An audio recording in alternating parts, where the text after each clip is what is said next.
ውድ የኛ ቤት ሚዲያ ተከታታዮች እንደምን አላችሁ?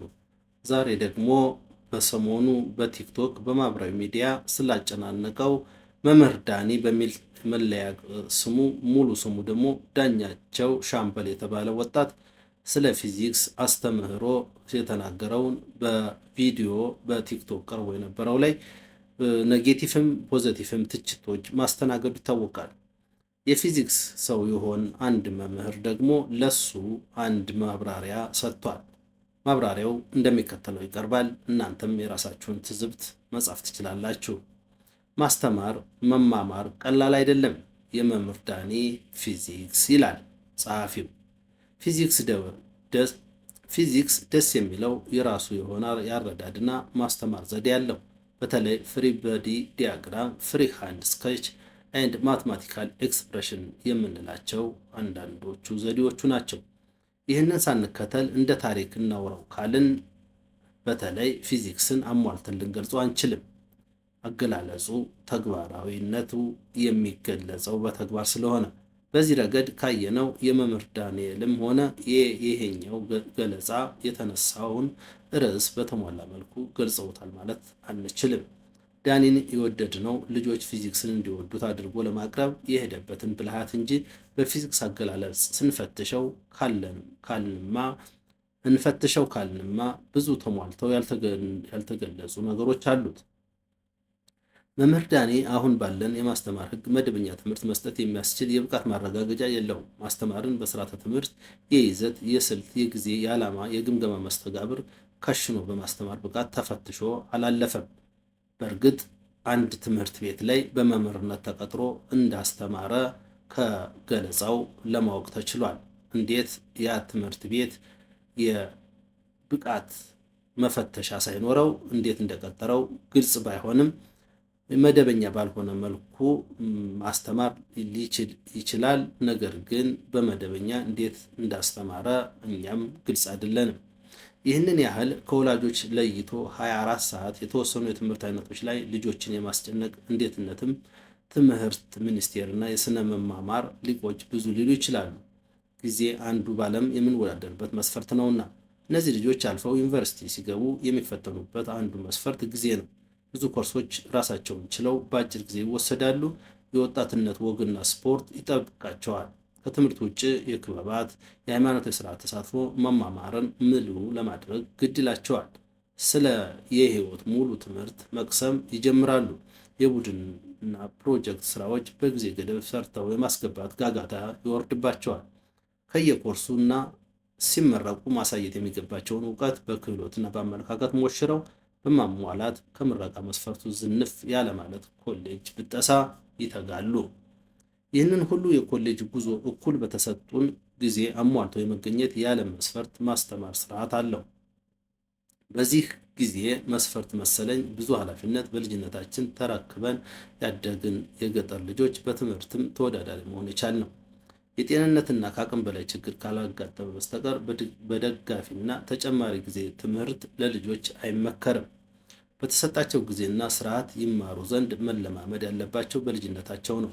ከመደበኛ ትምህርት ጊዜ ውጭ ቤተሰባዊ፣ ክህሎታዊ፣ ስፖርታዊ፣ ሃይማኖታዊ የልጅነት ጨዋታ በተመጠነ መልኩ ማሳለፍ ለመደበኛ ትምህርት አዎንታዊ አስተዋጽኦ አለው።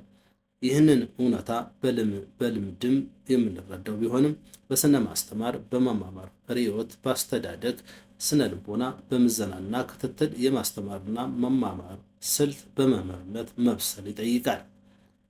በተነሳው በዚህ ጉዳይ ብዙ አስተያየቶችን ያፈነገጡ ሆኖ አያለው። አንዳንዶቻችን ትምህርት ቅልልና ጥር ብለው ውለን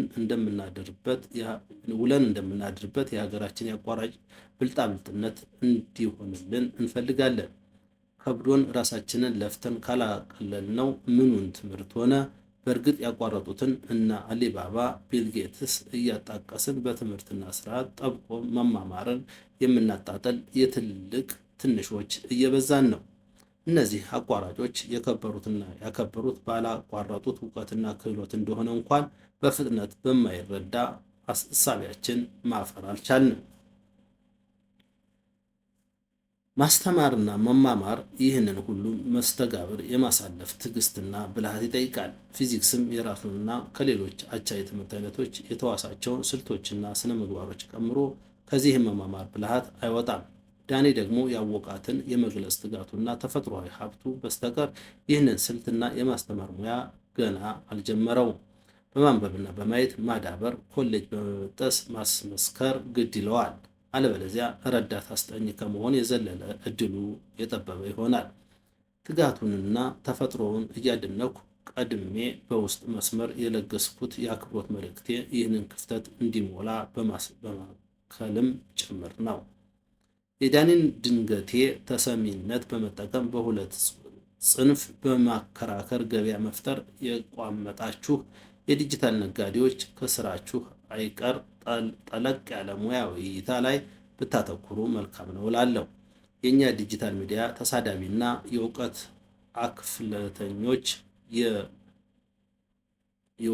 አክፍለተኞች ስለሚበዙበት ብዙ ገንቢ አስተዋጽኦ ይሳነዋል። ቸርን ሰብት የምንዳራለው ዘውዴ። በዚህም ለመምህር ዳኔ የተሰጠ መልስ በማህበራዊ ሚዲያ አንዱ ለተናገረው ሌላ ምላሽ ሲሰጥ በማይጠቅም ጉዳይ አቲካራና ልፊያ ሲገጥሙ ማየት የተለመደ ነው። ይህ ቪዲዮ ግን ለየት ይላል። ኢትዮጵያውያን እርስ በርስ እውቀትን በእውቀት እንደሚሞግቱ ማሳያ ነው።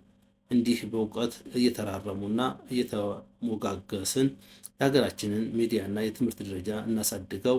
የቲቸር ዳኔ መልስ እንጠብቃለን በማለት አንድ ወንድማችን ይችን ቪዲዮ ለቋል። መልስ የተሰጠበት መንገድ እጅግ መሳጭና መልካም ስለሆነ ዳኒም ለዚህ ትክክለኛ መልስ ይሰጣል ብለን እናስባለን። ይችን ቪዲዮ ተከታትለን እንመለስ።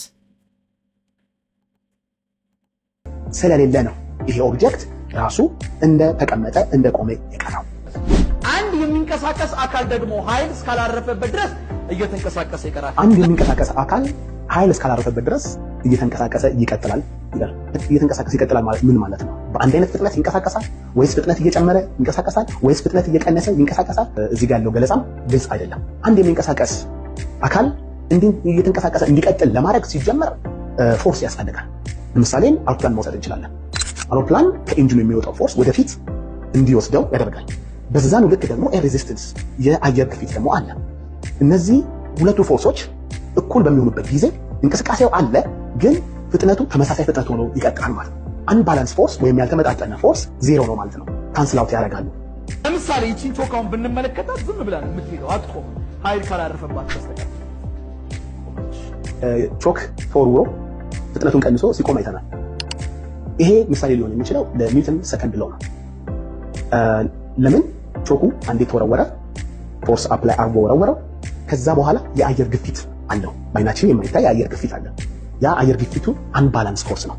ያልተመጣጠነ ፎርስ ቾኩ ላይ አለ፣ የአየር ግፊቱ።